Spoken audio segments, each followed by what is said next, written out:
है माननीय मंत्री जी घबरा रहे हैं। छोटा छोटा प्रश्न करिए। अच्छा, छोटा छोटा। वो आप ही की तरफ इंगित कर रहे हैं तो मैं भी आपकी तरफ इंगित कर सकता हूँ सर। नेता प्रतिपक्ष सीमित कैसे रहेंगे माननीय अध्यक्ष महोदय? वो तो असीमित आदमी नेता नहीं, असीमित है मगर प्रश्न उन्होंने सीमित किया। मिनी स्टील प्लांट बताने के लिए तू बता दूं। नहीं, आप समय मत खराब करिए, कीमती समय है। अध्यक्ष महोदय, मेरा प्रश्न माननीय वाणिज्य उद्योग मंत्री जी से है। आप सुन रहे हैं ना? वित्त मंत्री जी का बजट भाषण का उल्लेख करते हुए बताना चाहता हूं सर, वर्तमान उद्योग नीति की समीक्षा करके नई उद्योग नीति जारी की जाएगी। इसमें राज्य में उपलब्ध कृषि उत्पाद, वनोपज एवं खनिज संपदा तथा रोजगार मूलक उद्योगों की स्थापना का ध्यान रखा जाएगा और नए उद्योगों को बढ़ावा देने के साथ साथ कोर सेक्टर में पूर्व से कार्यरत उद्योगों को क्षमता विकास के लिए अनुकूल अवसर दिए जाएंगे। अध्यक्ष महोदय, मैंने पूछा इनसे कि जनवरी 24 से जनवरी 25 के अंतर्गत कितने उत्पाद बंद हुए। इन्होंने मुझे 5 उत्पादन कार्य बंद होने के सूचना दी है, जिसमें कुल मिला के 274 लोगों को सेवा से अलग किया गया और विशेषकर राजनांदगांव जिले में आपका ओरिएंट इस्पात प्राइवेट लिमिटेड टेढ़ेसरा है, वहाँ पर भी इन्होंने उत्पादन केंद्र को बंद कर दिया। तो मैं सबसे पहले ये पूछना चाहता हूँ माननीय उद्योग मंत्री जी से कि ये तो एक साल में आपने 5 सिर्फ इसी जिले के बंद किए हैं, एक ही खनिज से संबंधित। इसी के बाद बता दीजिए कि ये बंद जैसे हुए हैं वित्तीय घाटा, वित्तीय कारणों से और फिर इन लोगों को आपने सहयोग क्यों नहीं दिया, क्यों नहीं कर पाए, इसके बारे में आप क्या जानकारी बताएंगे?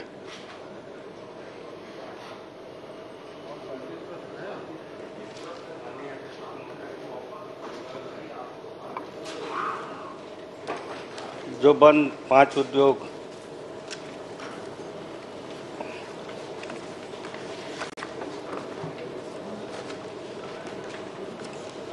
उनको भी उद्योग विभाग के नियमानुसार जो अनुदान राशि सब्सिडी दिया जाता है उनको भी प्रदान किया गया है। बाकी वित्तीय कारणों से उन्होंने अपना 5 उद्योग बंद किया है।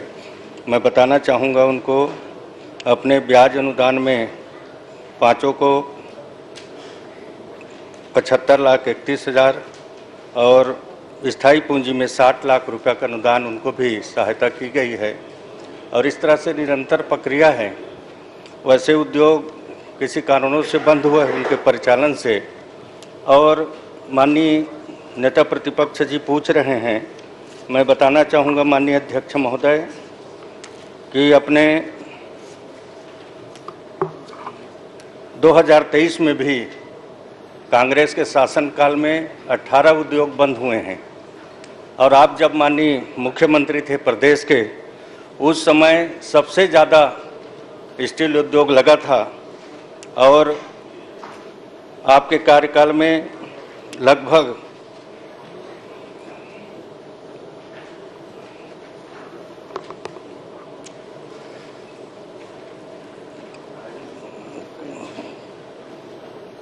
अट्ठारह उद्योग इनके इसमें 2023 में ही बंद हुए हैं और 5 साल में बंद हुए हैं।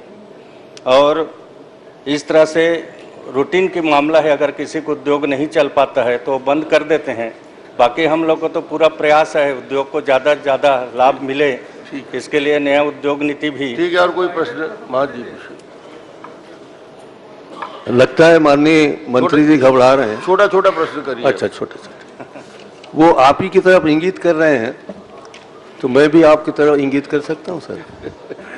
लौह पुरुष सरदार वल्लभ भाई पटेल, जिसकी 150वीं जयंती अपन मना रहे हैं, पंडरिया में खोला था आपने, आप ही ने खोला था।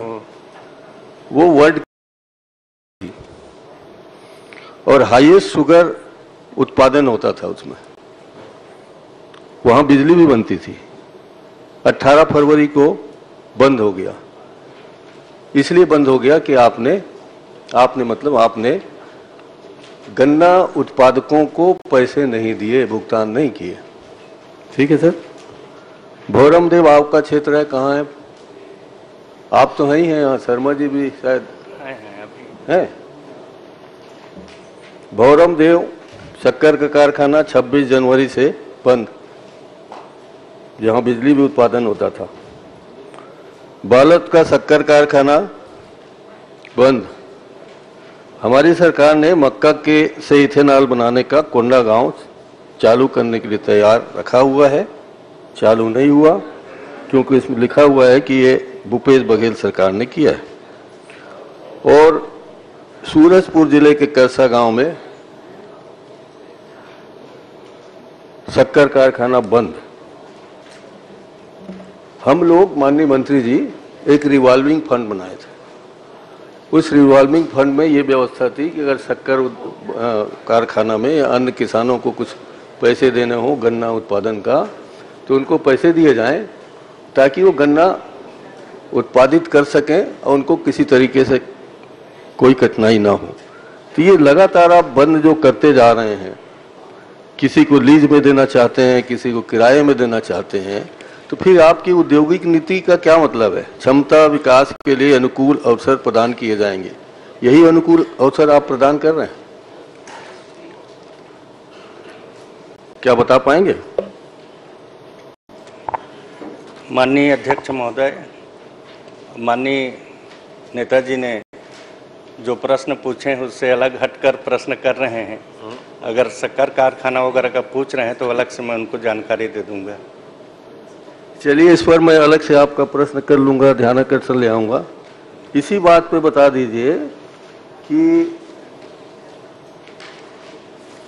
शक्कर का कारखाना नहीं बताइए, जनवरी 24 से मिनी 25 स्टील प्लांट का प्रश्न है। हाँ। उनका कहना है वहां तक आप सीमित रहे ठीक तो है। ज्यादा अच्छा। मिनी स्टील प्लांट में नेता प्रतिपक्ष सीमित कैसे रहेंगे माननीय अध्यक्ष महोदय? वो तो असीमित आदमी नेता नहीं, प्रतिपक्ष। असीमित है मगर प्रश्न उन्होंने सीमित किया, मिनी स्टील प्लांट। चलिए, मिनी स्टील प्लांट में जितने बंद हुए हैं, क्या आप बता सकते हैं कि इसी दौरान जनवरी 24 से 25 के दौरान क्या एक भी मिनी स्टील प्लांट नया खुला है? इससे पॉइंटेड तो नहीं हो सकता सर? नहीं, अभी नहीं खुला है। बाकी बहुत सारे उद्योगपतियों ने इच्छा जाहिर की है अलग अलग उद्योगों के लिए। अगर अलग अलग बताने के लिए तो बता दूंगा। नहीं, आप समय मत खराब करिए, कीमती समय है।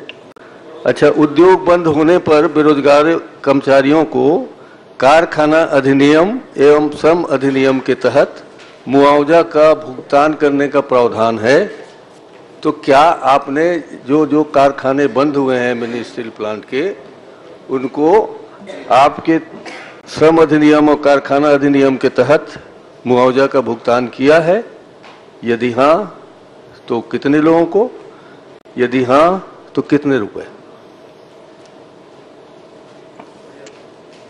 अब वो मुआवजा विभाग के द्वारा नहीं किया गया है, उद्योग का जिम्मेदारी रहता है। बाकी नया उद्योग खुलेगा तो उनको अपना सहयोग प्रदान करेंगे, मुआवजा नहीं दिया गया है। अध्यक्ष महोदय, ये तो बंद होने वाले कारखानों के लगे हुए कर्मचारियों के लिए है मुआवजा का भुगतान का। अध्यक्ष महोदय, अगर उनको भुगतान नहीं किया गया है तो क्या करेंगे? ये तो बहुत गंभीर प्रश्न है और उत्तर बहुत ही साधारण। माननीय अध्यक्ष महोदय, जो हमारे श्रम अधिनियम श्रम विभाग के द्वारा जो प्रसारित है उसके नियम अनुसार उनको प्रावधानित किया जाएगा। किया जाएगा ना? देंगे? नहीं, श्रम विभाग के नियमानुसार होगा। हाँ, श्रम और कारखाना अधिनियम है, दोनों अधिनियम आपके अधीनस्थ हैं। जी जी, और दोनों अधिनियम के तहत इसको देखवा लूंगा जो मैं। काम करने वाले लोग हैं जो भी नियम में होगा उसको करेंगे, करेंगे ना, नियम में होगा उसको करेंगे। नियम अनुसार करेंगे ना। चलिए, धन्यवाद। चलो, धन्यवाद।